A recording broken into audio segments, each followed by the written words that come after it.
So I was originally born in the Dominican Republic. So I was raised there, and I also was island hopping. I also move a lot. So I lived between Puerto Rico, Dominican Republic, and so I have been an immigrant throughout various places, starting very early on. So although I had a very strong cultural identity coming from the Dominican Republic, then being in Puerto Rico, when as a kid we moved to New York, it was really a culture shock.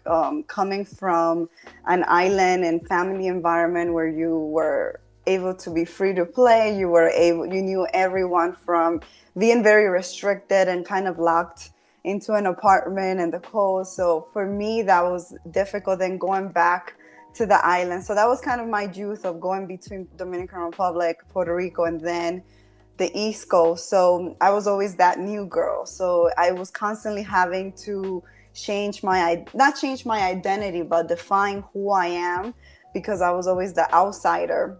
So as a youth, it was kind of difficult going from all those different cultures, whereas in Dominican Republic, you're the majority. Then you go to Puerto Rico, you're the immigrant, then the US. So growing up, it always felt like I don't really belong. But as I started going into my 20s, going through college, and really digging my roots, decolonizing what we were taught in school in the Dominican Republic, in Puerto Rico, in the US culture, and kind of going within, I started connecting more with my African and indigenous roots. I also, that occurred through Eastern spirituality, through yoga.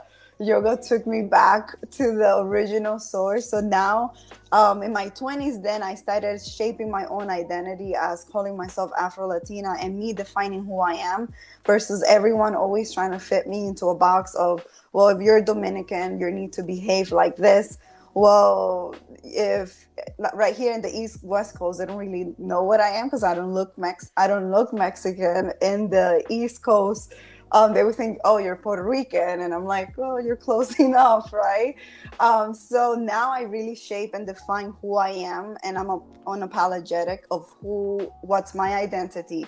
The positive, like Vanessa mentioned, is since I lived in so many places, I'm able to connect with different people. So my clientele is very diverse. I have white clients, I have indigenous, African American.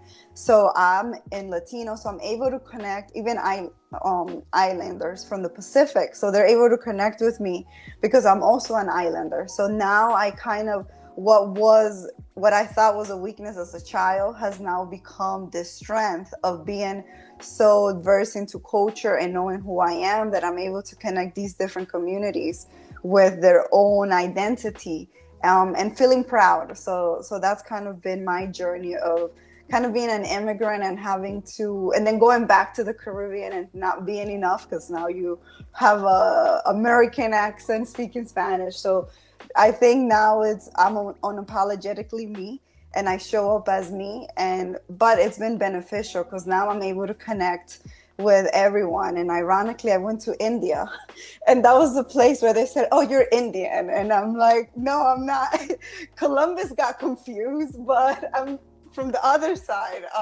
So it's been a beautiful journey with identity. I would just say own who you are, but really connect with your roots too, so you can define yourself and nobody gets to define you. So that's been my experience.